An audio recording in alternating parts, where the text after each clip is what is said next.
and that is the Purdue Boilermakers or Spoilermakers, your pick, however you want to call that one, based on what we've seen in the past few weeks and last year against Maryland Terrapins. And I say Maryland has been pretty decent so far this year. We saw them look really good against Michigan. Couldn't get it done, but looked really good. Some people think that's going to be the peak of their season. I'm not one of those people. Me either. I think that just showed what's to come going down the stretch into late October and early November. Absolutely. However, Purdue is showing that last season for them was not a fluke year. In the last few seasons, we've seen Purdue towards the bottom of the Big Ten. Last couple seasons, it hasn't been the issue, and that is because of Aiden O'Connell. He has been absolutely outstanding at the quarterback position, certainly has solidified that. And you would think that it would go to a different team to try and solidify himself as a more draft ready prospect. No, he's stuck with Purdue. He thinks he can win there, and he's showing that he can win good football there as he defeated Minnesota last week in a decent fashion, I might add. That was a game that I didn't see happening. I had Minnesota all the way in that football game, and Purdue really showed up and really did their job. Now they face Maryland, a pretty tough task. I would say their offense is on par with Minnesota. Defense might not be as good as the Golden Gophers, but still a good task here. Maryland's on the up and up as well. These are two great teams in the Big Ten. This is going to be a good matchup, Steve. Well, and in all fairness to Purdue, they could easily be 5-0.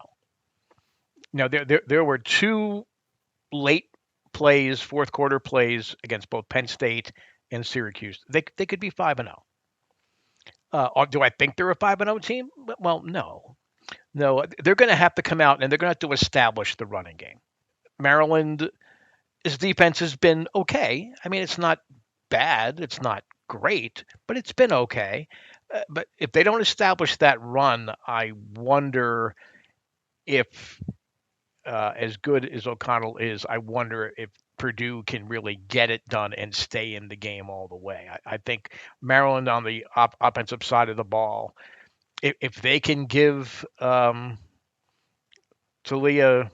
I'm not even going to pronounce this. I always get we have to stop having Division I football players come from French Polynesia and everything. I'm sorry, either that or you need to anglicize your name somehow.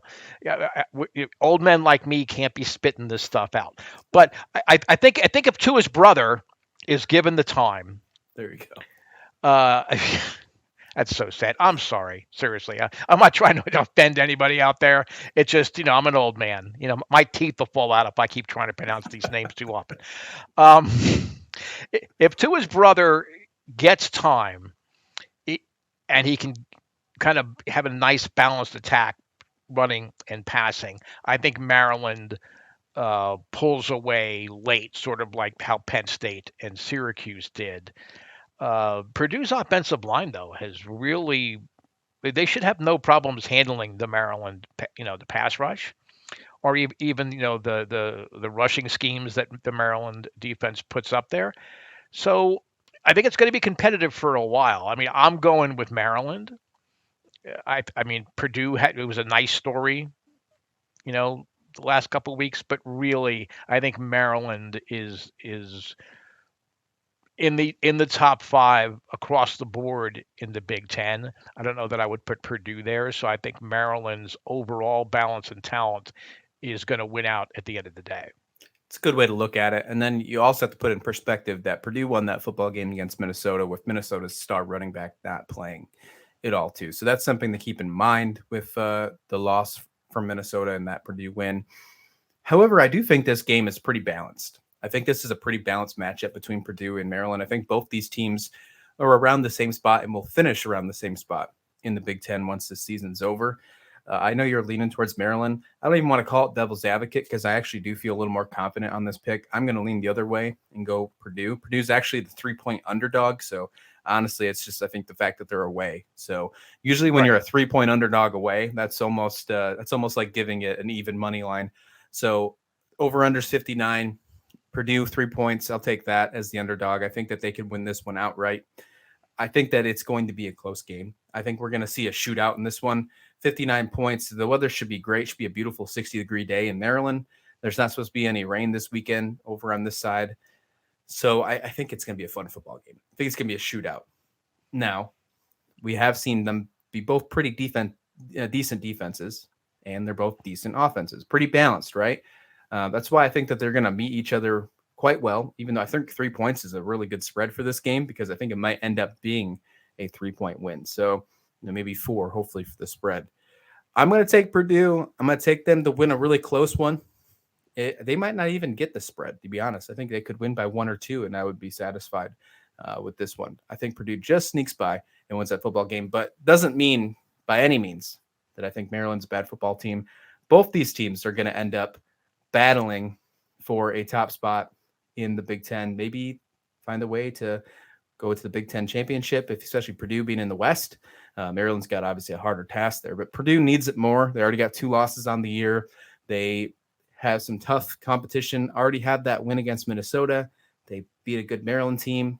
Later on in the year, they face Illinois. They could be the front runner for the Big Ten West.